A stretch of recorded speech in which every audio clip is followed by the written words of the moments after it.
Welcome to our deep dive into one of the most visually iconic characters in fantasy, Glinda the Good Witch. From her first appearance in the pages of The Wonderful Wizard of Oz to the shimmering heights of Broadway and the silver screen, Glinda's costume has continually evolved, reflecting changing eras, technologies, and interpretations of her character. In this video, we're tracing that evolution, from the earliest fairy tale illustrations through Hollywood glamour, theatrical reinvention, and into the upcoming film adaptation, exploring how design choices, materials, symbolism, and even legal constraints have shaped her image. Let's begin. Long before any movie or musical, Glinda was born in L. Frank Baum's 1900 novel The Wonderful Wizard of Oz. Illustrator W. W. Denslow depicted her as the Good Witch of the South, dressed in white, the traditional color of goodness in Oz. These early images showed a woman of light and grace, surrounded by stars and silver accents. That early visual language of purity, enchantment, and delicacy established the foundation for Glinda's later incarnations. White and lightness would forever be part of her essence. The most influential transformation came in 1939, when MGM's The Wizard of Oz brought Glinda to life on film. Played by Billie Burke, she descended from the sky in a sparkling pink bubble, wearing the now legendary gown designed by Adrian. The dress was a soft rose-pink ball gown with towering puffed shoulders and a wide, floating skirt layered in tulle and crystal stars. Adrian's decision to change the color from white to pink was guided not by whimsy but by technology. Early Technicolor cameras didn't capture pure white well, so pink became the luminous alternative. That choice not only defined how audiences would see Glinda but also symbolized her as the epitome of magical goodness. Sparkling, regal, yet kind, she embodied the Good Witch glamour that has echoed through pop culture for decades. Every designer who followed would respond to that image, either by embracing it or purposefully reinventing it.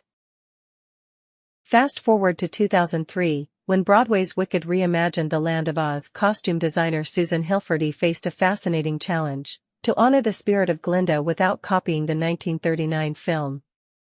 Bound by legal limitations, she could only reference the public domain imagery from Baum's book, not MGM's visual design. Her solution was brilliant.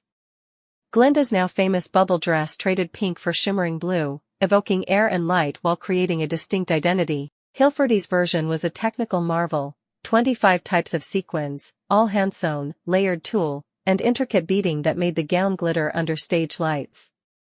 She drew inspiration from vintage Dior couture, giving Glinda's silhouette a high-fashion twist within a fantasy world. The blue tone, born from necessity, also symbolically distanced this Glinda from the one audiences knew. It belonged to a prequel world, youthful, exuberant, and a little self-absorbed. Every sparkle and swirl captured her popularity, charm, and showmanship. The costume became a character in itself, communicating Glinda's vanity and her transformation across the story. Now, the cycle continues with the upcoming Wicked film, starring Ariana Grande as Glinda. Costume designer Paul Tazewell approached the character with deep respect for her lineage.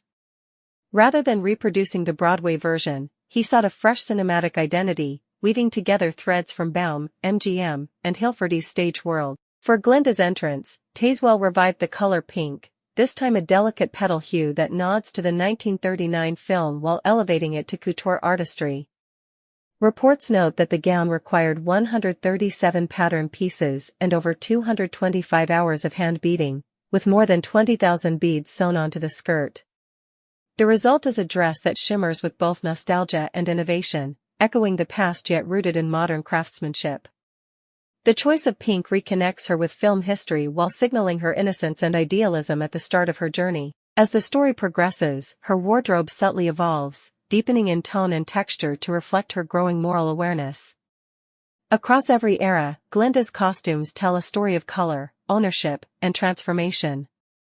White symbolized purity in the books, pink embodied cinematic optimism, blue represented reinvention under creative constraint, and the new pink blends legacy with renewal. The silhouette too has evolved: Adrian's heavy, layered tulle designed for Technicolor grandeur, Hilferty's structured, stage-ready armor of sequins for 8 shows a week, and Tazewell's feather-light yet intricately detailed couture for the close-up intimacy of film.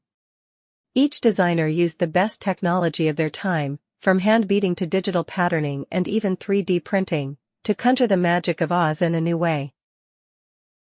But beneath the shimmer lies storytelling. Glinda's gown isn't just decoration, it's narrative. Her voluminous skirts and radiant colors announce her presence, signaling grace, authority, and optimism.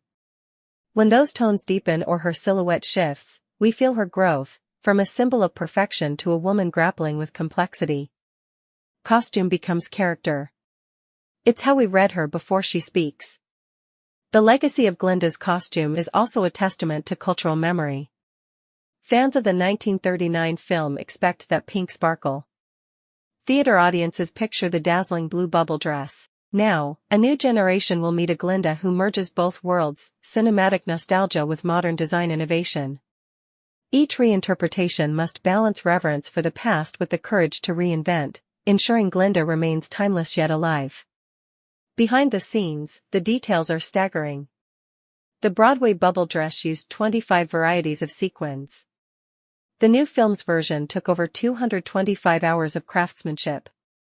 Hilferty once had to present a legal brief defending her right to design a full-skirted gown that wasn't a copy of MGM's. Adrian's original gown may have been repurposed from a 1936 movie costume.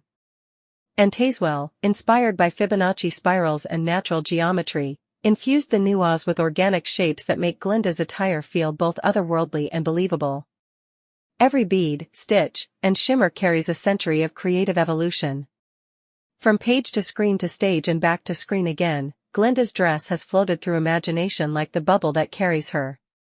It's a mirror of time, reflecting changing technology, artistry, and cultural ideals of femininity, beauty, and power.